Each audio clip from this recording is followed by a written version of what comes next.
Hello, ladies and gentlemen, and welcome back to another YouTube video. My name is Pollux the Wise, and I hope you guys are doing absolutely frogging splendid, taking care of yourselves, and as always, staying safe.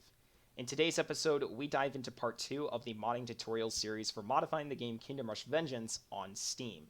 If you guys haven't checked out part 1, I highly recommend that you do so, as in the last episode, we went through the process of opening our file explorer to access the various game code files that we need, and once we're in the game code files, efficiently moving around to find whatever chunks of code we want to change. In today's episode, however, we're going to be focusing on changing enemy units and seeing how the changes we make apply to the game once we run it. So the first things first is to make sure that we're at the correct starting point in our file path, which is going to be at KR4 at the very tippy end, all the way to the right. We should see a list that looks something like this, and we're going to go ahead and click on the file folder labeled Settings. The next thing we're going to see is this list. You're going to want to click on units_settings next. And we should see this window pop up. Go ahead and full screen it so you guys have a little bit easier view. And we're at the very top of the code. The next thing we're going to do is scroll a short distance down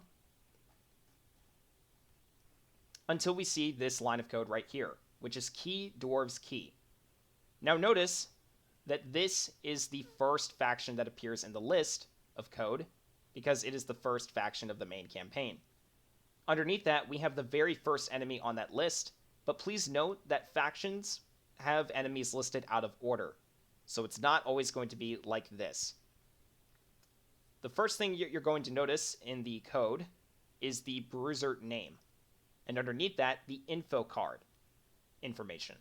So essentially, every time we click on an enemy, this code is what's going to be displayed. We're going to see the name of the enemy, which is display name, enemy bruiser name, and underneath that, we're going to see an image, which is this image right here that it's grabbing from a specific file.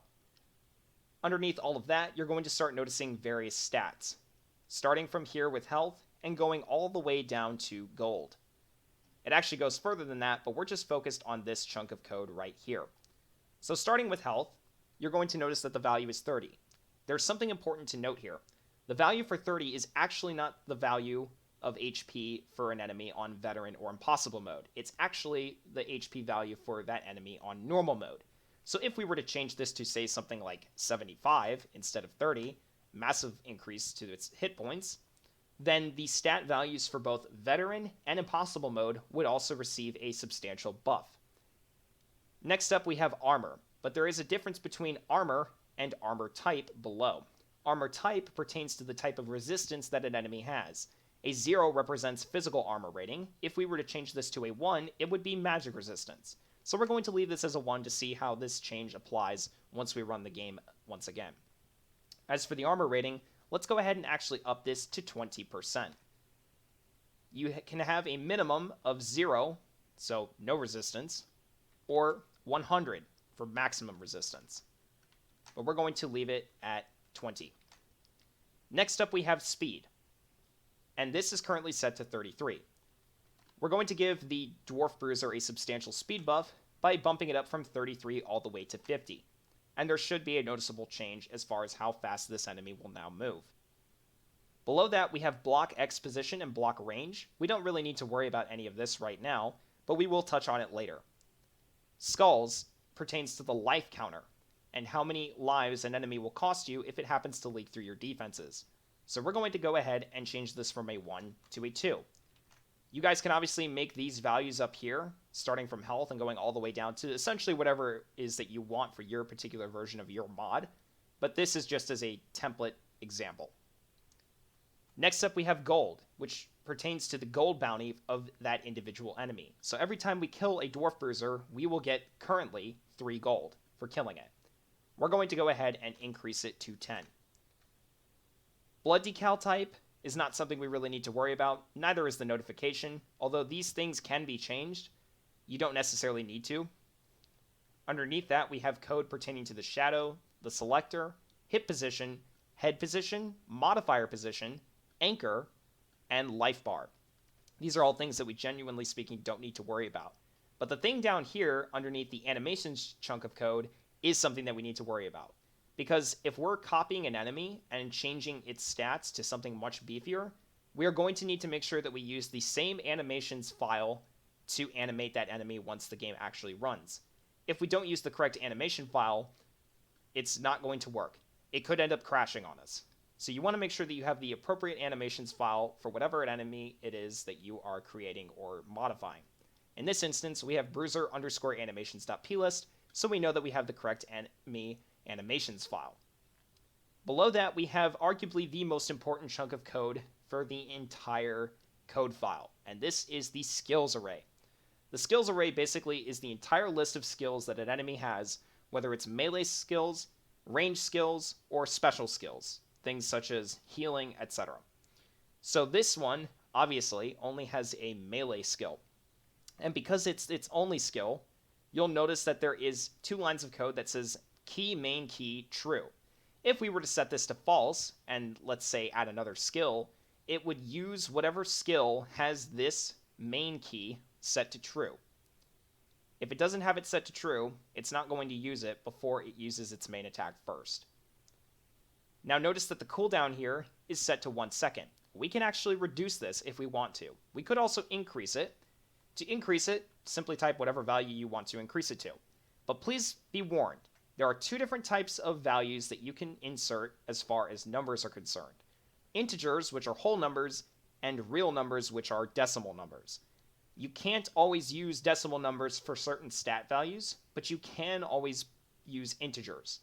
So in this instance, we're going to actually change the cooldown to 0.5 seconds. But because we did that, and because it's a decimal number, if we were to try running this code right now, it would not work properly. So we need to change this from an integer to a real, and the way that we go about doing that is simply typing in real in the place where it says integer on either side. We'll go ahead and save our change and move on. The next thing that is on the list is damage min and damage max. So this is the range of damage that an enemy can deal, between 2 to 4 damage, 2 on the low end and 4 on the high end. We could change this to say something like 5 to 10 damage. So in other words, the cooldown has now been reduced to half a second, and the damage has been increased from 2 to 4 to 5 to 10. The damage type is 0. This is physical damage. If we wanted to make this magic damage, we could set this to a 1 instead of a 0. If we want to change it to true damage, we could set this to a 3. If we want to change it to explosive damage, that's going to be a little bit more complicated. But the damage type would be known as a 2 instead of a 1 or a 3 or a 0. But we're going to leave it as a 1. The action time is 0.3 seconds. It is important to note that the cooldown cannot be less than the action time, as otherwise the animation will not go through properly. Now that we've done this, let's go ahead, save our changes, which I just did, and let's exit out of here and go run the game to see how our changes take effect.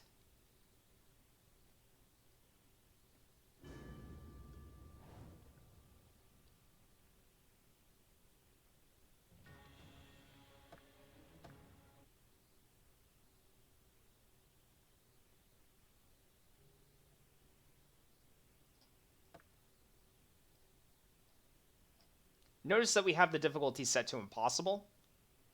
I'm going to go ahead and use the Doom Tank just to hold the line, since we're going to be dealing with buffed dwarf bruisers.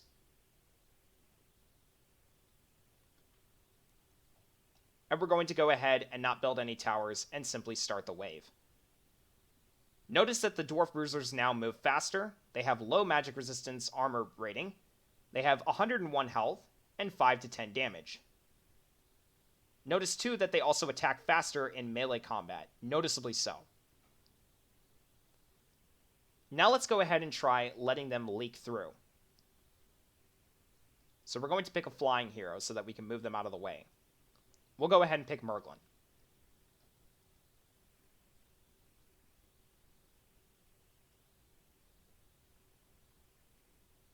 If we rally Merglin all the way to the top and let these enemies leak through,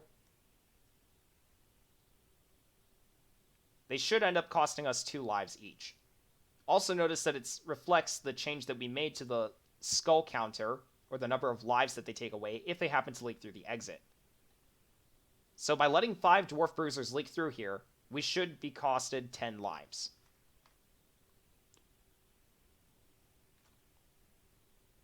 Notice too that as these dwarf bruisers, the first two anyways, got killed by the Tesla coils at the end, we earned 10 gold for defeating each of these dwarf bruisers as they leak. And as we can see here, the life counter is going down by 2 instead of 1. So we know that all of our changes worked.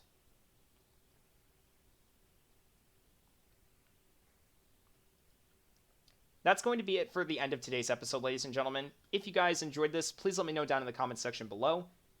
And if you want to see any other different various advanced techniques as far as modifying enemies. We also have a Discord server, so please make sure to join that as well. I would be happy to answer any questions, comments, or concerns that you guys might have. And with that out of the way, ladies and gentlemen, I hope you guys have an absolutely frog and splendid rest of your day. This is Pollux the Wise. Peace out.